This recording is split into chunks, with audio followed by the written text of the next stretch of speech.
Next देखिए, ये मैं कह सकता हूँ सबसे ज़्यादा इम्पोर्टेंट और टेक्निकल टॉपिक है इस चैप्टर का, क्रिस्टल लेटिस। सबसे पहले क्रिस्टल कैसे कहते हैं, इधर देखिए शाबाश। सॉलिड में इंडिविजुअल एटम्स हैं। इंडिविजुअल एटम जब आपस में रिएक्ट करते हैं तो वो मॉलिक्यूल्स बनाते हैं। वो मॉलिक्यूल जब आपस में रिएक्ट करते हैं तो कंपाउंड का एक यूनिट बनता है। कंपाउंड में जो पार्टिकल्स होते हैं वो फिर बॉन्डिंग के बाद अरेंजमेंट उनकी बनती हैं। वो जब एक दूसरे को वांडरवाल फोर्सेस के ज़रिए ओरिएंट करते हैं तो एक शेप बनाते हैं। जिस तरह अभी हमने कहा कि सल्फ़र की एक मोनोक्लिनिक शेप है, दूसरे की रोम्बोहेड्रल है, या मुख्तलिफ़ चीज़ों की क्यूबिक है, नीडल लाइक है, डिफरेंट स्ट्रक्चर्स हैं। तो ये स्ट्रक्चर जब बनते हैं, इनके अंदर ऐसी कौन सी प्रोसेस होती है जो इसको इस फाइनल स्ट्रक्चर देने में मदद देती है, और फिर उसकी नॉलेज क्या है, उनके पैरामीटर्स क्या है। तो क्रिस्टल लेटिस में हम यही स्टडी करेंगे कि अगर आपके पास कोई चीज़ क्रिस्टल है, पहले क्रिस्टल कैसे कहते हैं। क्रिस्टल ऐसे सॉलिड का पार्टिकल है जो आपको नज़र आता है और उसकी अपनी एक शेप है। इन लेम वर्ड्स, अगर आप शुगर का एक यूनिट दाना उठाएं, उसको आप देखते हैं ना, तो वो ऐसे है। तो ये एक छोटा सा क्रिस्टल है। जो चाइना साल्ट आपने देखा है, उसके ऐसे नीडल टाइप क्रिस्टल होते हैं। तो क्रिस्टल और लेटस क्या है, लेटस पॉइंट्स को कहते हैं। किसको कहते हैं, पॉइंट्स को। मतलब इस जो ये पार्टिकुलर कंपाउंड है, उनमें जो एटम्स हैं उनको हम पॉइंट से रिप्रेजेंट करेंगे और उन पॉइंट से हम उस चीज़ के स्ट्रक्चर का अंदाज़ा लगाएंगे। किस तरह से, मैं कहता हूँ शुगर का ये स्ट्रक्चर है, तो इधर देखिए शुगर में सपोज ये एक मॉलिक्यूल, ये दूसरा मॉलिक्यूल। अब ये मॉलिक्यूल तो हमें नज़र नहीं आता, इसका फार्मूला हम नहीं लिखते, बल्कि उस मॉलिक्यूल की बजाय एक पॉइंट लगाते हैं, एक डॉट लगाते हैं, और इस पॉइंट या डॉट को लेटस कहते हैं। अब देखिए ये भी एक पॉइंट है, ये भी एक पॉइंट, और ये भी एक पॉइंट, और हम ये अज्यूम करते हैं कि ये जो मॉलिक्यूल है, पार्टिकल है, ये इसको अट्रैक्ट करता है, ये इसको अट्रैक्ट करता है, और ये इसको वांडरवाल फोर्सेस के ज़रिए अट्रैक्ट करता है। अभी हमने इससे पहले भी डिफाइन किया था कि अगेन अगर ये पार्टिकल है एक दूसरे को अट्रैक्ट करते हैं तो ओवरऑल पर हम इसका ऐसे बॉक्स डायग्राम बनाते हैं। तो इस बॉक्स डायग्राम में हम ये पॉइंट्स लगाते हैं, इन पॉइंट को लेटस कहते हैं। तो क्रिस्टल लेटस मीन किसी क्रिस्टल के पॉइंट्स। अब इसके ओवरऑल जो पैरामीटर्स हैं हम वन बाय वन पढ़ेंगे। सबसे पहले पढ़ते हैं कि the overall arrangement of particles. जब बहुत सारे पार्टिकल अरेंज हो जाते हैं उनसे क्रिस्टल लेटस बनता है। यानी मतलब जो बहुत सारे यूनिट सेल हैं। अब समझेंगे कि यूनिट सेल क्या है।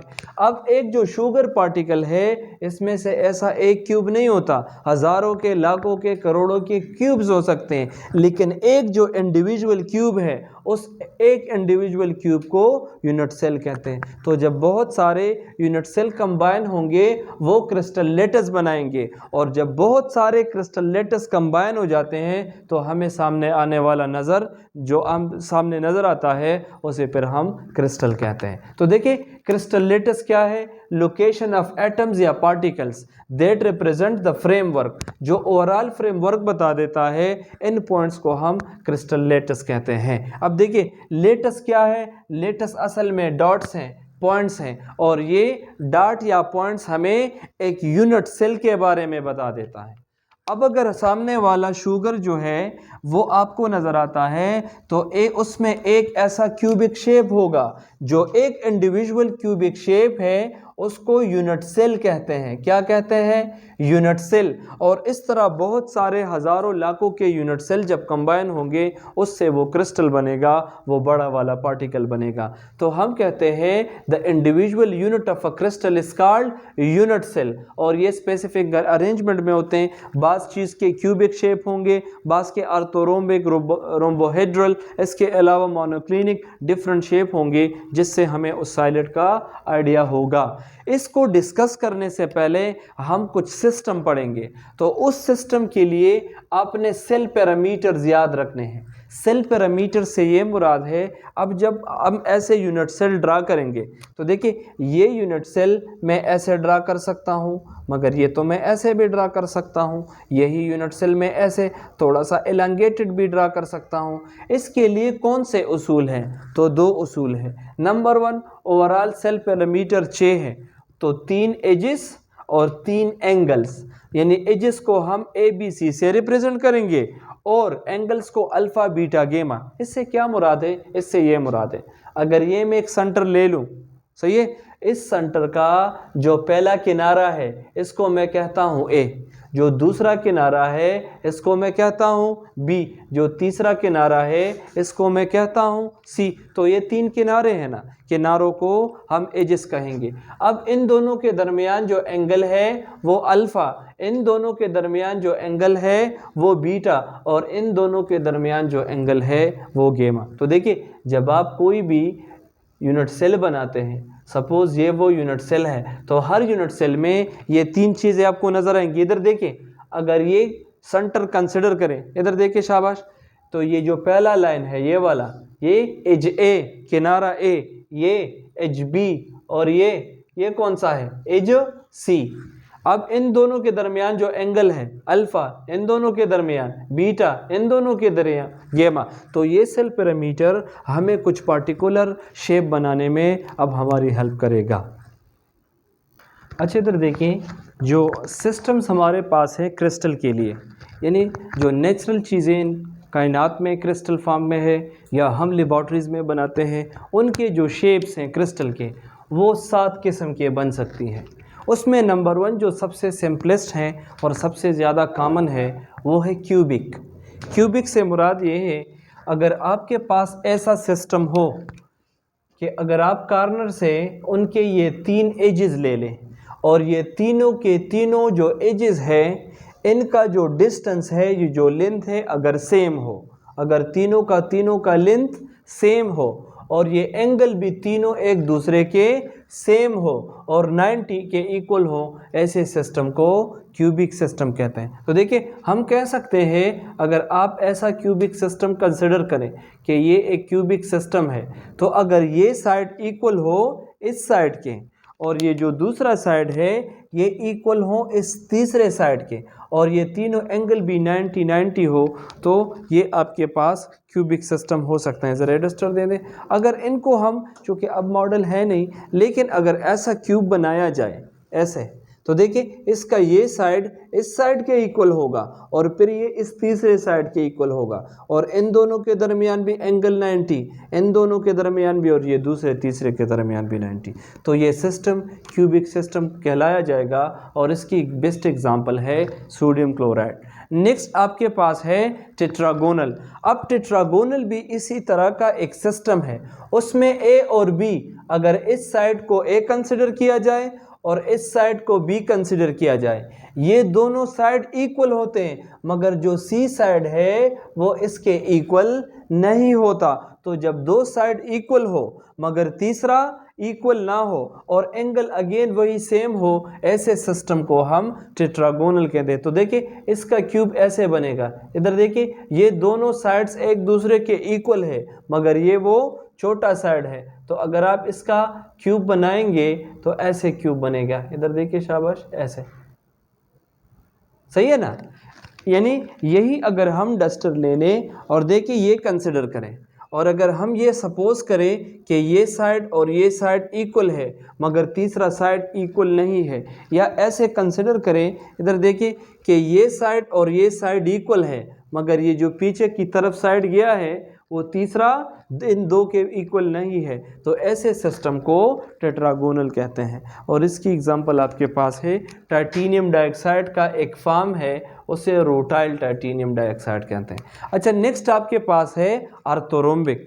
तो आर्थोरोम्बिक भी इसी तरीके का एक सिस्टम है, मगर तीनों के तीनों साइड एक दूसरे के इक्वल नहीं है। अगर ये पॉइंट ले ले और इस पॉइंट से आप ये ए बनाएं, तो ये ए, सपोज ये बी और ये सी, तीनों के तीनों एक दूसरे के इक्वल नहीं है और मगर एंगल वही 90 हो, तो देखिए अगर हम इसका क्रिस्टल बनाएंगे तो ऐसे क्रिस्टल बनेगा। समझ आता है ना? तो इस शेप को हम क्या कहते हैं? ऑर्थोरोम्बिक शेप इसको कहते हैं। और इसकी हाँ ठीक है, और इसकी जो एग्जाम्पल है वो आपके पास है बेरियम सल्फेट। नेक्स्ट आपके पास मोनोक्लिनिक है।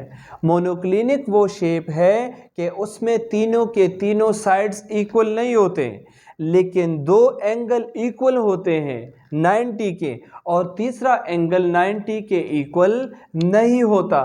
इससे मुराद ये है, अगर हम ये पॉइंट कंसिडर करें, ये साइड ए ले ले, ये साइड बी ले ले, ये वाला, और ये साइड सी ले लें। पहले तो तीनों के तीनों साइड्स इक्वल नहीं है। अब इन दो के दरमियान सपोज ये अल्फा है 90, ये बीटा है ये 90, मगर ये जो एंगल है ये वाला अगर लेस देन 90 है, 90 से कम है या थोड़ा सा ज़्यादा है, इक्वल नहीं है, तब जाके कुछ अजीब सा इस तरह का शेप बनेगा। जैसे ये इधर देखिए ऐसे शेप बनेगा, ऐसे ऐसे ये वाला, ठीक है। लेकिन थोड़ा सा एक साइड थोड़ा सा तिरछा होगा, एग्जैक्टली 90 नहीं होगा। मतलब ये कि ये सपोज दो है, इन दोनों के दरमियान एंगल जो है एग्जैक्टली 90 है। अब अगर ये ऐसा होता एग्जैक्टली 90 हो, लेकिन अगर ये थोड़ा सा ऐसा 90 से ज़्यादा हो या 90 से कम हो, तो देखिए इस टाइप का जो शेप बनेगा उसे हम मोनोक्लिनिक कहते हैं। नेक्स्ट आपके पास हेक्सागोनल है। तो हेक्सागोनल में दो साइड्स इक्वल होते हैं, थर्ड साइड इक्वल नहीं होता, और इनमें भी दो एंगल 90 के और तीसरा 120 के हद से ज़्यादा मुड़ जाता है। और इसकी जो एग्जांपल है वो ग्रेफाइट है। आपके पास कार्बन है, आपने देखा भी होगा कि उसमें से हर एक के दरमियान यानी सारों के दरमियान 120 नहीं होता। अब देखिए बास एंगल इसमें 90 के हैं, ये भी 90 ये भी 90, मगर इन दोनों के दरमियान जो एंगल है कितना है? ये 120 है। तो ऐसी शक्ल को हम हेक्सागोनल कहते हैं। नेक्स्ट रोम्बोहेड्रल है, उसमें तीनों के तीनों साइड्स इक्वल होते हैं, मगर तीनों के तीनों एंगल 90 के बराबर नहीं होते। यानी साइड्स अगर ये पहला साइड, ये दूसरा साइड, ये तीसरा साइड इक्वल है, मगर ये एंगल परफेक्टली 90 नहीं होते, ऐसे होते हैं। सही है? तो इसकी जो शेप बनेगी, आप ज़रा वीडियो में एनिमेशन पे देखिए, मॉडल है नहीं, तो इसको हम रोम्बोहेड्रल कहेंगे। जो लास्ट वन है ट्राइक्लिनिक, उसमें तीनों के तीनों साइड्स भी इक्वल नहीं होते और एंगल्स भी इक्वल नहीं होते, और इसको हम कहते हैं पोटाशियम डाइक्रोमेट। यानी इधर देखिए, ये अगर ये एक साइड है पॉइंट का, इसको मैं एक कंसिडर करूं, ये बी है और ये सी है, तो साइड्स भी इक्वल नहीं है और तीनों के तीनों एंगल भी इक्वल नहीं है। इस तरह अगर तिरछा हुआ बॉक्स हो और उसके साइड भी इक्वल ना हो, इसको हम कहते हैं ट्राइक्लिनिक सिस्टम।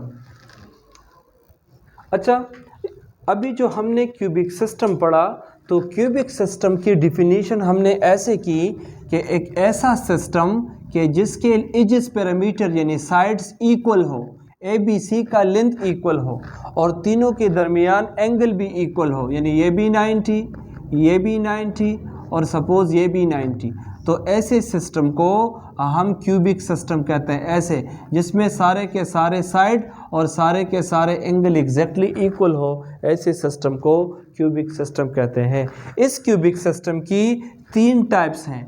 पहला है सिंपल क्यूबिक सिस्टम, जो अभी हमने बनाया, कि जिसमें सारे के सारे लेंथ्स और एंगल सेम हो और हर कॉर्नर पे सिर्फ एक एक पार्टिकल हो, हर कॉर्नर पे सिर्फ एक एक इंडिविजुअल पार्टिकल हो, ऐसे सिस्टम को सिंपल क्यूबिक कहते हैं। दूसरा है face centre cube. Face centre cube से मुराद ये है कि ये यही क्यूबिक सिस्टम है, इसी तरीके से बना हुआ है जैसे सिंपल क्यूबिक है और हर कॉर्नर पे एक एक पार्टिकल है, मगर इसके अलावा भी हर फेस पे, हर जो फेस है ना, फेस, इस फेस पे भी एक पार्टिकल, इस फेस पे भी एक पार्टिकल, ये जो फेस है इसके ऊपर भी पार्टिकल, नीचे वाले के ऊपर भी और ऊपर वाले के ऊपर भी। इससे मुराद ये है, अगर ये क्यूबिक सिस्टम है तो हर कॉर्नर पे एक एक पार्टिकल है, लेकिन उसके अलावा हर फेस पे भी एक एक पार्टिकल हो, तो ऐसे सिस्टम को हम कहते हैं फेस सेंटर क्यूब। जो लास्ट वन है इसको कहते हैं बॉडी सेंटर क्यूब यानी BCC। मतलब ये भी एक क्यूबिक सिस्टम है, मगर इस क्यूबिक सिस्टम में हर कॉर्नर पे एक एक पार्टिकल है। अब ये कॉर्नर सारे कॉर्नर पे एक एक पार्टिकल है, मगर एक पार्टिकल एग्जैक्टली दरमियान में है, और वो ऐसे दरमियान में है कि हर कॉर्नर से सारे के सारे जो लेंस है वो इक्वल होते हैं। मगर अगर हवा में ही इसके अंदर कोई पार्टिकल हो और सारे कॉर्नर से वो इक्वल डिस्टेंस पे हो, इसको हम बॉडी सेंटर क्यूब कहते हैं। जो 7 क्यूबिक सिस्टम हमने पढ़े, और अगर आपको याद नहीं होते तो इसको याद करने के लिए ये शॉर्टकट ट्रिक ले ले, सीटोम HRT यानी क्यूबिक है आपके पास, टेट्रागोनल है, आर्थोरोम्बिक है, मोनोक्लिनिक है, हेक्सागोनल है, इसके अलावा रोम्बोहेड्रल है और ट्राइक्लिनिक है। और देखें इसको भी ऐसे याद करें, पहले वाले में 3 साइड्स इक्वल हैं।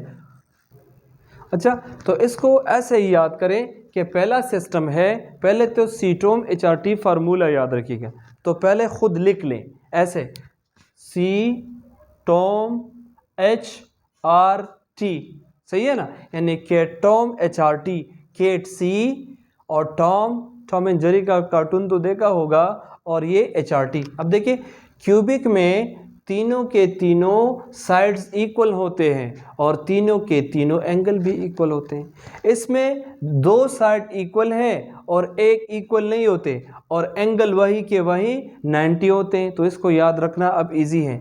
और तीसरे में तीनों के तीनों साइड्स इक्वल नहीं होते और एंगल हमेशा इक्वल होते हैं। तो देखिए पहले तीनों के लिए शॉर्टकट ट्रिक ये है कि तीनों का एंगल क्या है, सेम है। तो सीटोम में CTO के लिए एंगल किसके बराबर होगा, 90 के बराबर होगा। तो अब इसको याद रखना इजी है। जो लास्ट है आपके पास, फिर आप ऐसे करें, तीनों के तीनों साइड्स इक्वल नहीं है और सिर्फ 2 90 के बराबर है, तीनों की तीनों साइड्स इक्वल नहीं है और सपोज इस तरह याद करें सारे, और लास्ट वन में सिर्फ 2 इक्वल है, एक इक्वल नहीं है, फिर तीनों के तीनों इक्वल है और लास्ट में कहीं कोई भी इक्वल नहीं है। तो इस मदद से बाकी के जो आपको अच्छा लगता है उस तरीके से आप शॉर्टकट डिज़ाइन करें और उसको याद करें।